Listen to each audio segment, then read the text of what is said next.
किसान साथियों नमस्कार, मैं पुनीत सिसोदिया। किसान भाई अभी हमने गर्मियों की फसलें लगाई हुई हैं। तो गर्मियों में आप जानते हैं टेम्परेचर बहुत ज़्यादा हाई चला जाता है, 40 या 40 से ऊपर जो टेम्परेचर है वो पहुंच जाता है।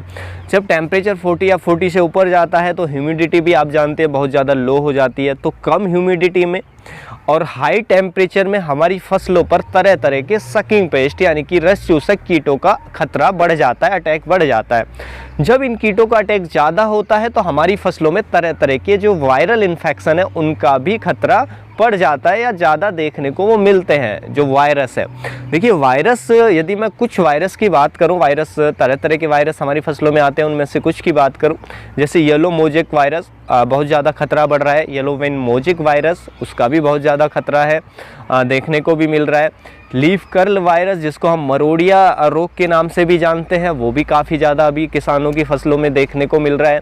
उसके साथ साथ एक आता है लिटिल लीफ वायरस यानी कि छोटी पत्ती रोग, जो हमें स्पेशली ब्रिंजल में काफ़ी ज़्यादा देखने को मिलता है, बैंगन के अंदर।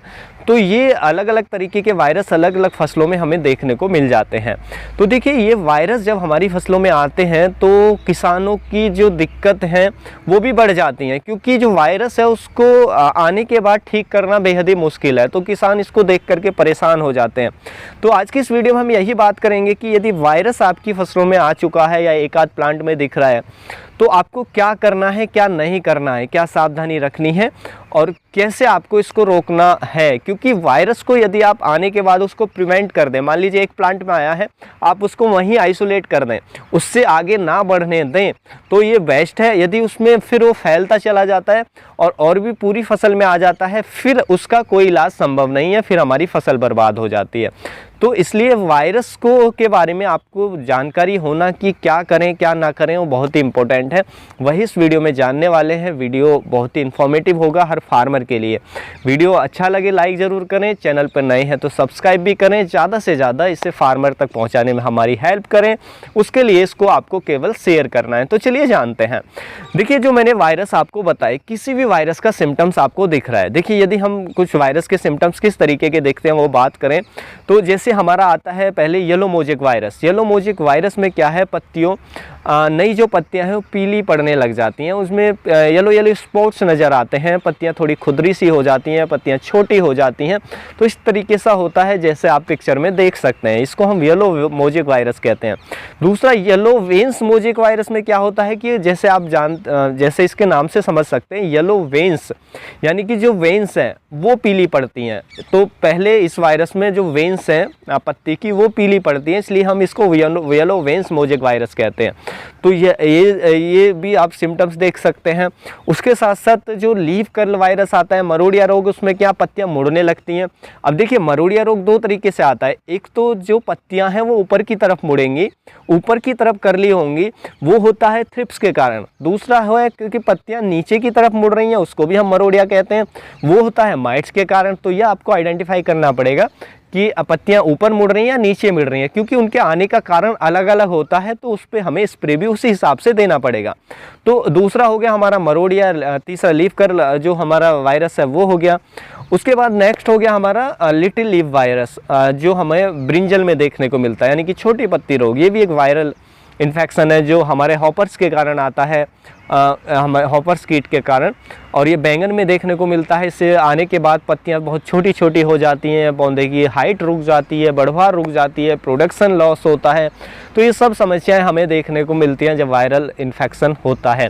तो देखिए जब भी आपकी फसल में कोई भी किसी भी प्लांट में, ऐसा तो नहीं है एक साथ सारे फसल में आपको वायरस दिख जाएगा, किसी एक प्लांट में दो प्लांट में पहले दिखेगा।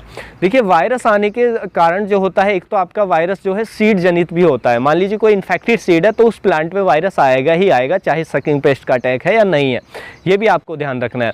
दूसरा, जो वायरस को फैलाते हैं ये सकिंग पेस्ट भी आपकी फसलों तक लाते हैं। जैसे पड़ोसी की फसल में वायरस है, वहाँ से सकिंग पेस्ट, रस चूसक कीट, जैसे थ्रिप्स है, व्हाइट फ्लाई है, एफिड है, बीपीएच यानी कि ब्राउन प्लांट हॉपर है, जैसिड्स हैं, यह आपकी फसलों तक आ गए और या माइट्स है वो वहाँ से आपकी पत्तियों से रस चूसेंगे, तो पड़ोसी के में यदि वायरस है और वहाँ से जो इंसेक्ट रस चूस के आपकी पत्तियों पर बैठेगा तो वो वहाँ भी वायरस को ट्रांसमिट कर देगा आपकी फसल के अंदर। तो वायरस आने के ये कारण होते हैं जिससे हमारी फसलों में वायरस आता है।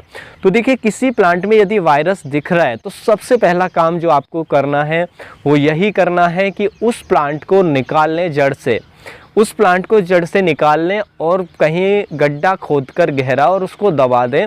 उसके बाद अपने हाथों को अच्छे से वॉश कर लें, साबुन से धुल लें, क्योंकि जब आप उसको उखाड़ेंगे तो आपके हाथों तक भी वायरस आएगा, हाथों में फैलेगा। उसके बाद आप अपनी फसल में विजिट करेंगे, किसी अदर प्लांट को छुएंगे तो वायरस उसमें ट्रांसमिट होगा। तो इसलिए हमें तुरंत अपने हाथों को अच्छे से धुल लेना है। तो ये आपको ध्यान रखना है, वायरस अगर किसी प्लांट में आ चुका है, सिम्टम्स दिख रहा है। उसके बाद आप देखें कि वायरस के आने का कारण क्या है, यानी कि कौन सा सकिंग पेस्ट, रस चूसक कीट हमारी फसलों में अटैक कर रहा है वो देखें। चाहे उसमें थ्रिप्स हो सकता है, आपका वाइट फ्लाई हो सकता है, आपका माइट्स हो सकता है, आपका जेसिड्स हो सकता है, बीपीएच ब्राउन प्लांट हॉपर हो सकता है, तो कोई भी हो सकता है। तो उसके लिए रिलेटेड जो भी इंसेक्टिसाइड है बेस्ट तुरंत स्प्रे कर दें, क्योंकि हमें सबसे पहले सकिंग पेस्ट को कंट्रोल करना पड़ेगा ताकि जो वायरस है वो जो और ज़्यादा ना फैले। तो जब भी वायरस आए पहला उस प्लांट को निकाल दें और दूसरा सकिंग पेस्ट को तुरंत आप स्प्रे दे दें। कम से कम 2 स्प्रे दे दें 6 से 7 दिन के अंतर से। उसके लिए तो जो सकिंग पेस्ट है वो कंट्रोल हो जाएंगे, तो जो वायरस है उसका स्प्रेड रुक जाएगा। जिन प्लांट में आ चुका है केवल वहीं तक सीमित रहेगा, आगे नहीं बढ़ेगा। तो ये 2 काम आपको तुरंत करने हैं। उसके साथ आपको जो तीसरा काम करना है वो ये है कि अपनी फसल पर जैसे ही सकिंग पेस्ट कंट्रोल हो जाए तो उसके बाद एक अच्छा सा टॉनिक स्प्रे कर दें जो बेस्ट हो, जो फसलों को मजबूती लाता हो।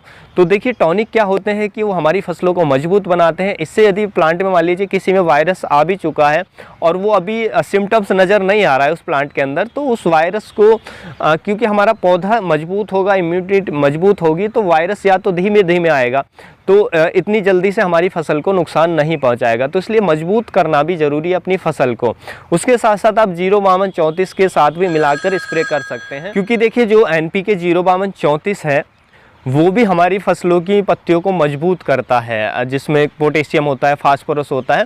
तो NPK 05234 के साथ कोई टॉनिक लें और उसको स्प्रे कर दें, तो इससे भी आपकी जो फसल है उसकी इम्यूनिटी बूस्ट होगी, फसल मजबूत होगी। ये आपको बेनिफिट देखने को मिलेगा।